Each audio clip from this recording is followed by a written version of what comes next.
Hello, good evening everyone. Welcome back sa Today with Jace. And for today's episode ay mag-iikot-ikot tayo dito sa Santa Fe ng Bantayan Island. And I'll show you guys kung ano ang meron dito pag nagfo-food trip kayo. Ito yung street ng Santa Fe kung saan sobrang busy lalo na paggabi. So yung mga turista dito talaga naglalakad-lakad at naghahanap ng makakainan like for dinner.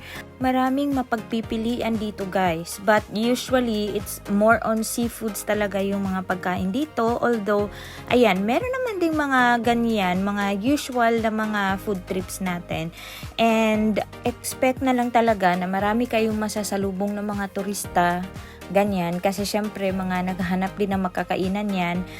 And ang nagustuhan ko talaga dito sa Santa Fe guys, kasi marami kayong mapagpipili ang mga restaurant na pwede nyo kainan. Ayan, may mga pasosyal kung gusto nyo na sa isang sosyal kayo na restaurant kumain. Meron din yung mga karinderya lang or mga barbecuehan, ganyan na sobrang affordable. And I can say talaga na affordable lang yung prices nila dito sa Bantayan Island. So lahat ng mga na-try naming kainan ay pasok naman talaga sa budget. Usually kasi guys, pag nasa isla ka, 'di ba ang aga-aga talaga nilang like yung sleeping time nila ay sobrang early, and ganun din yung closing ng mga tindahan nila. So pag ikaw turista and you're hungry, mahirapan ka maghanap ng food. But here sa Santa Fe, hindi ka talaga magugutom kahit pa night cravings yan. Kasi marami pang open na mga ganito kainan, and then ito nga usually mga seafoods yung mga pagkain nila dito. Ayan, pinapag-grill or kung ano man yung gusto nyo ipaluto, and yun, very affordable. And also guys, they have here yung Emlulier, ganyan, Western Union, may Mr. DIY pa, Rose Pharmacy, ganyan. So marami ng mga ganyan. So anything essentials that you need na hindi ka nakabili or anything, you can do that here sa Santa Fe. And guys, may paganito na sila ngayon. Dati, last time na pumunta kami, wala pa silang ganito kalaking TV. Charing.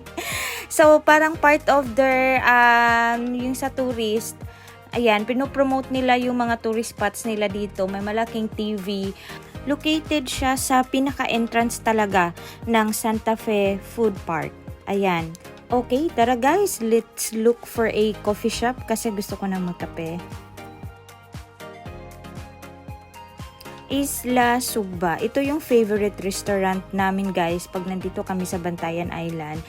Specifically here sa Santa Fe. Pero marami pa talagang mga masasarap din na kainan dito. And as you can see, very affordable lang yung mga prices nila. During dinner time, marami talagang mga tao. So, dapat earlier pumunta na kayo.